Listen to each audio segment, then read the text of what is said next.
Welcome to the Kent Lapp Podcast. Now, you had on your Twitter, I noticed this. He's following my Twitter feed. Oh, yeah. Yes, I do. At MT Hawk, Matt Hawkins. Pastors/elders and other religious leaders contemplating campaign endorsement should consider a few things. This is a thread. Number one, meaningful policy influenced by your institution will be muted for the duration of the next term if the opposition wins. Then you have about 7 more points, which are all very good points, by the way. It started out as like 4 or 5. And Yeah. It was like, 7. No, this is very helpful. I recommend people check this out. But this idea of your influence will be muted if the opposition wins. I thought that was an interesting point that maybe we're not thinking about so much. But then plenty would also say to that, yeah, I hear you. It's just you got to speak up for what you believe somewhere and start somewhere, right? So Sure. are you, this leads into, I wanted to get your thoughts on the article that John Piper put out, Wade and Grudem's response to that, and then also Albert Mueller's, Mueller's article. They all came out within like a few days of each other. But before we get into that, Are you sort of opposed to, say, religious leaders sort of endorsing a candidate, or are you open to it as long as it's kind of fleshed out properly? What are your thoughts on that? So it's a great question. I'm glad you asked. I am for religious leaders and even religious institutions playing a greater role in communicating moral values and obligations in the public square. I am for religious leaders and institutions being more vocal in the civic space for the sake of wise public policy than I think we typically see now. I think there are models for that. So it's not a less religion in the public square. Mm-hmm. It's a more but differently. It. What I want to see is differently. Okay. And so what you see on what I frankly view endorsements as kind of an antiquated mode of participation, especially for the sake of religious leaders. It's so in the American water as this is what you do. If you want to play in the political arena, you endorse people, and presumably those endorsements will lead to things that you want to happen. Political endorsements benefit the political party and the candidate. They do. It is a tool of political parties. It's part of playing the game. I think religious leaders, pastors specifically, kind of within our Christian tribe and elders, I think they ought to refrain from endorsements. I think they ought to participate in shaping public policy, but endorsements are just one tool that are available to pastors and religious leaders. Mm-hmm. And it's a tool that's defined by the political parties. So I object to it because it's not necessary. You can, endorsements is a power play. Look, political candidates and parties care about religious leader endorsements for 2 things. Number one, just like they care about any endorsement, head count.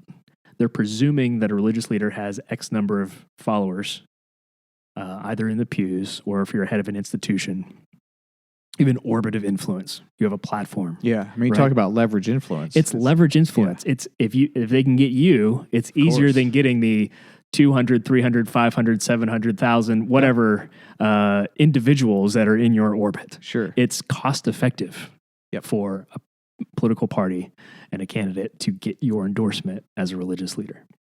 So just understand that. Number 2 is moral authority. Number and moral authority. And look, if you want to lend the moral credibility from the position of pastor, for which we recognize holds different obligations and different responsibilities, we might even say a higher office than political partying, then we got to be really careful how we wield that moral authority. Mm-hmm. I'm not going to say never endorse a candidate, but I'm like 99% don't do it. Interesting. The reason I say I want to leave a little bit of a window open is because I think in terms of majority or minority cultures within a liberal democracy, say African Americans, and I think back to the Jim Crow era, when you have clearly established systematic racism implemented in law for decades. You can go back to slavery, obviously, but even more, a little more contemporary, Jim Crow. Look, if my African American brothers and sisters feel like they need to endorse a candidate for the sake of getting support to achieve a policy end, namely civil rights, Right. I'm not going to say no. I'm not going to say don't do that. Yep. But those are really particularly now. I can anticipate someone coming back and say, "Well, the pro-life issue, the unborn, is as big a deal." Maybe I'm willing to cede that if you want to rationalize it that way. But I also don't think it's necessary in our current moment. When we see this in DC. Part of it is I'm at an advantage because I've seen how stuff function in DC. And so you have national offices like the Southern Baptist Convention, U.S. Conference of Catholic Bishops, Seventh-day Adventists, Methodists. There's some Jewish groups, some Muslim groups. They're all religious organizations participating in public policy influence and making. They're all 501c nonprofits. None of them endorse political candidates, and yet they have a place at the table. They're part of the coalition. They're part of the policy making. What's involved there? It's relationship building. It's some element of professional understanding of the environment and what to do and what not to do. It's a kind of, you could look at it through a missiologist lens. If I'm going to be a missionary in a foreign country, I'm going to learn the language, going to learn the culture, learn about how things work. If I'm going to Washington D.C., there's a language and a culture that you need to learn, that's right? interesting. Same thing at the state level. If we're in Nashville, Tennessee, state capital is not far away. You could influence policy by building relationships and being at the table. And so, to one of the points on my tweet thread is that if you play the endorsement game and the other party wins, where's your seat at the table? Mm-hmm. So people talk about endorsements in a pragmatic fashion. I'm saying be more pragmatic. Yeah, even more pragmatic. Yeah, that's interesting. When it strikes me that you do have this inside perspective that most of the population does not, which is you saw how effective it was when these groups came to the table and discussed things and created policy or influenced policy, based on their perspectives and how effective that could be. Yeah. But see, that's not on a lot of people's radar. Right. So I think what's on a lot of people's radar is it's sort of like, whoever you're electing for president, and then they're going to make all the decisions. It's just not how it works. Yeah. So whose ear did you have in those policy meetings? Was it congressmen? Yeah. Specifically senators or? Okay. Yeah. I mean, it depends on the context. So sure. in the context of, we call it government relations, or you could call it policy advocacy. Look, it depends on the objective. Sometimes the objective is legislation, in which case you're meeting, most of the time you're meeting with staffers. It depends along in the process who you're meeting with.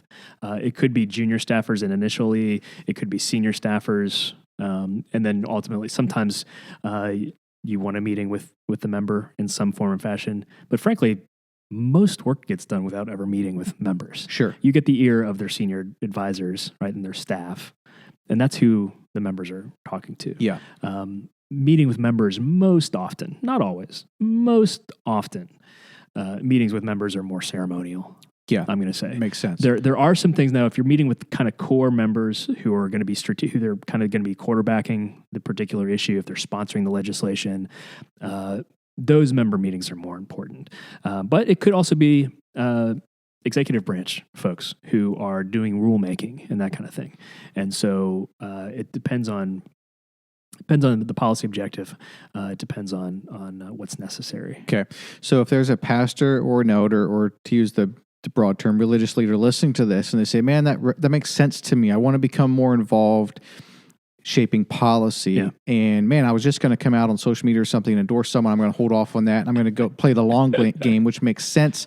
It's more holistic. It seems like it's going to enact better long-term change. That way, no matter who is president, this policy is heading in the right direction. Yeah. Where can they get started? I think you need to get to know some other like-minded pastors and, frankly, other religious leaders, maybe not even Christians. And you need to build some relationships and build some trust and say, look, this is where I'm at. I'm pastoring a church. I think, if you agree with me, I think that churches ought to have a voice in the public square, but not in a way that's got to be on our terms, not in a way that forces us to play ball in the electoral political arena, but one where we know what's going on in our state, say, for example, state capitol. And then see if you can get a few people together who feel the same way. And then I think you're looking to find some expertise. You're asking for people in your community because pastors don't need to be carrying the ball on this stuff, right? Right. You've got enough stuff in any given church to do. I think you're looking at building relationships with people you can trust who have your interest at heart. When I say your interest, I mean the reputation of your church, the mission and witness of your church. And if you get a sense that people don't care about that, then don't go too far along the path on that. Yes. What I'm looking for, what happened in DC is you had a situation where you had coalitions. Now, in the advocacy space, everybody kind of wants to have the brick and mortar coalition that's completely funded and it's an umbrella group for everybody. You got to speak, and like when we speak, it speaks for everybody. You're thinking like alcohol, tobacco, firearms. You're thinking the milk industry. You're thinking like farming industry, like all these kind of big lobbying names, right? Yep. Most of the work in DC that happens are actually what you'd call ad hoc coalitions. They're loose associations. They're just casual partnerships of organizations who have a shared interest in a policy goal. And then so they convene to say, we're going to work, who do we need at the table to get X, Y, or Z done? And that's going to happen at the state and local level also, or could. I don't think it happens much at the local level. I think this is kind of it's an advanced advocacy playbook, frankly. But I don't think it's anything that local churches and ministries and institutions can't participate in. Yeah. I think they ought to more often. And I think if you could find some people who are involved in government, who maybe some local think tanks, maybe some local advocacy groups, you gotta be real careful about this because, again, your role, I think, as a church pastor and elder, you're protecting the mission of the church. You want to engage, but you want to do it on your terms. And so you got to build some trust, and you got to build a lot of the trust building with in the policymaking context is knowing who to trust, who you can call for accurate, credible, what you could call it intel, right? But information, what's really going on. And those relationships take a little bit of time to develop. Yeah. Really, it's nothing that couldn't happen for a local church. We partnered frequently on the international religious freedom issue, which makes for the most interesting and sometimes awkward coalition because I, as a Baptist, could not partner in a formal way, right, with an organization who is Buddhist or Muslim, right? But if we agree collectively, even with atheists I had meetings with and collaborated with, we agree that people getting their heads lopped off on a beach for their religion is an evil thing.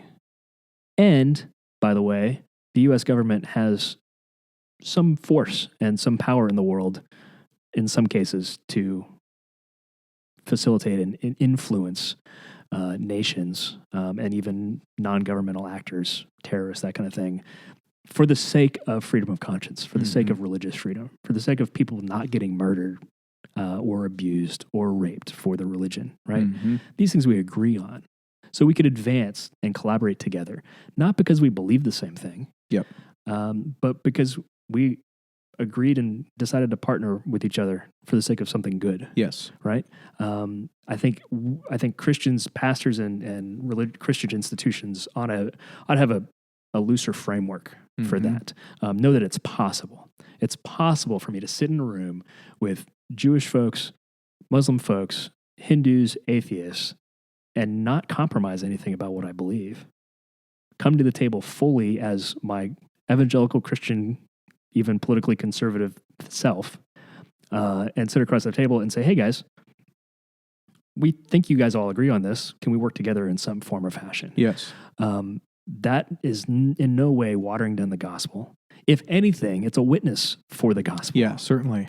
Yep. And I think there are ways to go about participation that don't require endorsement. Yep. I love that. Thanks for sharing that.